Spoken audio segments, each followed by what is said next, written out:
आप देख रहे हैं समाचार एजेंसी ऑफ इंडिया में साइन न्यूज। नमस्कार दोस्तों, समाचार एजेंसी ऑफ इंडिया की साइन न्यूज में लिमटी की लालटेन के 545वें एपिसोड में एक बार फिर आपका स्वागत है। आज हम आपको देश के कर्नाटक राज्य के मैसूर से दिखा रहे हैं, मैसूर महल के बारे में बता रहे हैं। मैसूर कर्नाटक का दूसरा सबसे बड़ा शहर है और ये कर्नाटक की राजधानी बेंगलुरु से लगभग 150 किलोमीटर दूर दक्षिण में केरल की सीमा पर स्थित है। मैसूर का इतिहास भारत पर सिकंदर के आक्रमण 327 ईसा पूर्व के बाद से प्राप्त होता है। उस तूफान के पश्चात ही मैसूर के उत्तरी भाग पर सातवाहन वंश का अधिकार हुआ था और द्वितीय शताब्दी ईस्वी तक चला। मैसूर के ये राजा सातकर्णी कहलाते थे।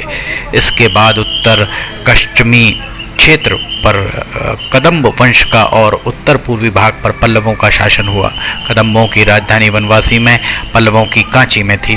इसी बीच उत्तर में इक्ष्वाकु वंश के 7वें राजा दुर्विनीत ने पल्लवों से कुछ क्षेत्र छीनकर अपने अधिकार में ले लिया। 8वें शासक श्री पुरुष ने पल्लवों को हराकर परमानदी की उपाधि धारण की, जो गंग वंश के परवर्ती शासकों की उपाधि कायम रही। उत्तर क्षेत्र में 5वीं शताब्दी में चालुक्यों ने आक्रमण किया। 6वीं शताब्दी में चालुक्य नरेश पुलिकेशिन ने पल्लवों से वादामी छीन लिया और वहां राजधानी को स्थापित उनके द्वारा किया गया।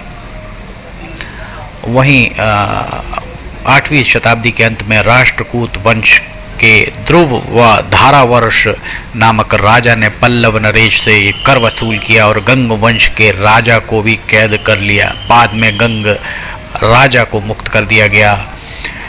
लगभग 820 ईसा पूर्व राजमल के बाद गंग वंश का प्रभाव पुनः बढ़ने लगा और सन 1004 में चोल वंशीय राजेंद्र चोल ने गंगों को हराकर दक्षिण और पूर्वी हिस्से में अपना अधिकार कर लिया। मैसूर के शेष भाग अर्थात उत्तर और पश्चिम क्षेत्र पर पश्चिमी चालुक्यों का अधिकार रहा। इनमें विक्रमादित्य बहुत ही ज़्यादा प्रसिद्ध रहे, जिन्होंने 1076 से 1126 तक शासन किया। 1155 में चालुक्यों का स्थान कलचुरियों ने ले लिया। इनकी सत्ता 1153 तक कायम रही। गंग वंश की समाप्ति पर पोयसल व होयसल वंश का अधिकार स्थापित हो गया। ये अपने को यादव या चंद्रवंशी कहते थे। इनमें बिट्टी देव अधिक प्रसिद्ध थे, जिन्होंने 1104 से 1141 तक शासन किया। 1116 में तलकाद पर कब्जा करने के बाद उनके द्वारा मैसूर से चोलों को निकाल बाहर किया गया। सन 1343 में इस वंश का प्रमुख समाप्त हो गया। सन 1336 में तुंगभद्रा के पास विजयनगर नामक एक हिंदू राज्य का उदय हुआ। इसके संस्थापक हरिहर तथा बुक थे। इनके 8 राजाओं सिंहासन पर अधिकार कर लिया। उनके निधन के बाद उनके तीनों पुत्रों नरसिंह, कृष्ण राय और अच्युत राय ने बारी बारी से राजसत्ता संभाली।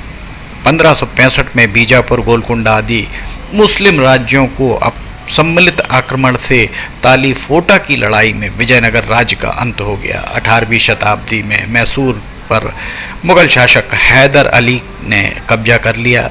1782 में उनके निधन के बाद 1799 तक उनके पुत्र टीपू सुल्तान का यहाँ शासन रहा। इन दोनों ने अंग्रेजों से अनेक लड़ाइयाँ रही।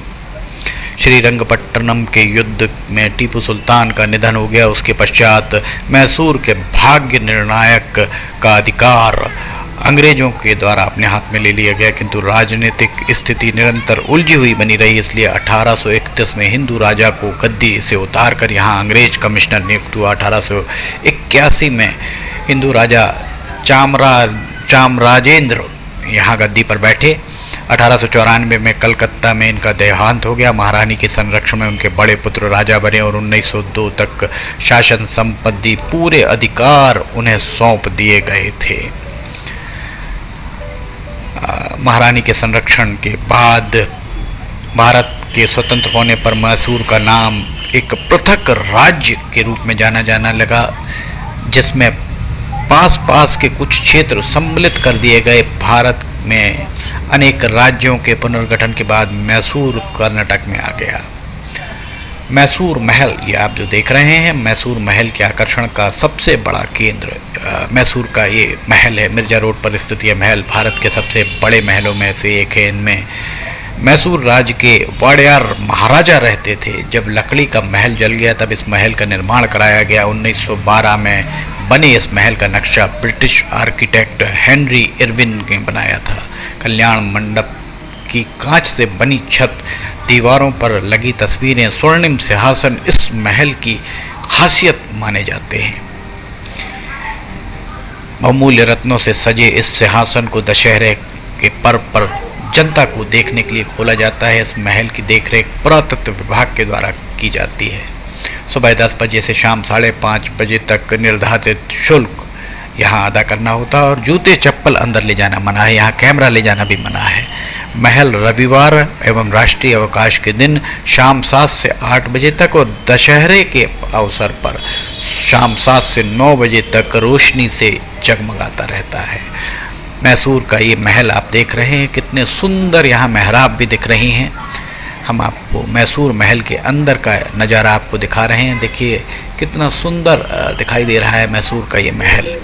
वाड़ियार राजा जो आखिरी शासक यहाँ पर रहे, लकड़ी की नक्काशी आप देख सकते हैं। यहाँ मैसूर में लाल चंदन भी बहुत ज़्यादा प्रसिद्ध है। यहाँ पर लकड़ी के पर कार्विंग आप देख सकते हैं, कितनी सुंदर तरह से यहाँ पर कार्विंग की गई है। कर्नाटक का मैसूर न केवल पर्यटन की दृष्टि से बहुत महत्वपूर्ण है, बल्कि आसपास के अन्य पर्यटक स्थलों के लिए एक कड़ी के रूप में बहुत महत्वपूर्ण माना जाता है। शहर में सबसे ज़्यादा पर्यटक मैसूर के दशहरा उत्सव के दौरान आते हैं। यहाँ दशहरा मैदान भी है।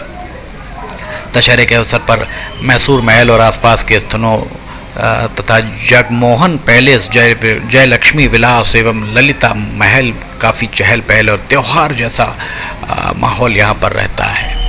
मैसूर महल देखने योग्य है। अगर आप कभी कर्नाटक जाएं तो मैसूर महल जरूर देखें। ये देखिए कितना सुंदर यहाँ पर ऐसा लग रहा है कि जो नक्काशी की गई है वो नक्काशी सोने की हो, स्वर्ण की आभा यहाँ पर दिखाई देती है। लिमटी की लालटेन हम लगातार आपको दिखा रहे हैं और इसमें हम विभिन्न देश के विभिन्न जगहों पर जाकर भी आपके लिए कुछ ज्ञानवर्धक रोचक जानकारियाँ यहाँ पर देने का प्रयास करते हैं। कितना बड़ा यहाँ हॉल है। ऊपर आप देखेंगे तो कांच की यहाँ पर छत भी कांच जैसी दिखाई देती है। इस महल में अनेक स्थानों पर जाना प्रतिबंधित है। इस महल के अंदर अगर आप जाते हैं तो जूते चप्पल आप पहनकर नहीं जा सकते हैं। महल में अगर आपको प्रवेश करना है तो महल में प्रवेश के लिए निर्धारित शुल्क है और उस शुल्क के बाद एक बात और आपको विशेष ध्यान रखनी चाहिए कि शनिवार एवं रविवार सप्ताहांत में यहाँ पर भीड़ बहुत ज़्यादा होती है। इसलिए सप्ताह अगर अवकाश के दिनों में जा रहे हैं तो सप्ताहांत में थोड़ा सा, ये देखिए किस कदर यहाँ पर भीड़ और रेला आपको दिखाई दे रहा होगा। कितने ज़्यादा तादाद में यहाँ पर्यटक आते हैं। सिर्फ कर्नाटक नहीं, क्योंकि कर्नाटक और केरल की सीमा पर ये स्थित है। मैसूर कर्नाटक की राजधानी बेंगलोर से लगभग 150 किलोमीटर दूर स्थित है। इस लिहाज से यहाँ पर केरल के भी पर्यटक आते हैं। पूरे देश भर के पर्यटक यहाँ पर आते हैं। बेंगलुरु से दक्षिण में लगभग 150 किलोमीटर दूरी स्थित है। और यहाँ देखिए मैसूर महल के बाहर का नज़ारा, यहाँ पर भी पर्यटक बहुत बड़ी तादाद में आपको दिखाई दे रहे होंगे। कितना बड़ा यहाँ मैदान है। दशहरे पर इसकी सजावट और अन्य चीज़ें देखते ही बनती हैं। कितना सुंदर नज़ारा मैसूर महल का दिख रहा है। कर्नाटक के मैसूर का ये नज़ारा हम आपको दिखा रहे हैं। बहुत बड़े इलाके में मैसूर महल फैला हुआ है। यहीं सामने एक दशहरा मैदान भी है। पर्यटक यहाँ पर 12 महीने यहाँ आते हैं। पुरातत्व विभाग इसकी देखरेख करता है। हर धर्म पंथ संप्रदाय के पर्यटक सैलानी यहाँ आते हैं और यहाँ आकर अंदर यहाँ शेर जो अंदर हमने आपको भी दिखाया है, शेर के 8 बड़े बड़े स्टैचूज यहाँ पर अलग अलग जगह पर स्थापित हैं। समाचार एजेंसी ऑफ इंडिया की साई न्यूज़ में लिमटी की लालटेन के 545वें एपिसोड में फिलहाल इतना ही। अगर आपको समाचार एजेंसी ऑफ इंडिया की साई न्यूज़ में लिमटी की लालटेन और अन्य खबरें पसंद आ रही हो तो आप इन्हें लाइक, सब्सक्राइब और शेयर जरूर कीजिएगा। अगर आप इन्हें देखना चाहते हैं तो समाचार एजेंसी ऑफ इंडिया की वेबसाइट या साई न्यूज़ के न्यूज़ चैनल पर जाकर आप इसे देख सकते हैं। रोजाना सुबह 7 बजे प्रसारित होती है। फिलहाल इजाज़त लेना चाहेंगे, हम फिर हाजिर होंगे। जय हिंद।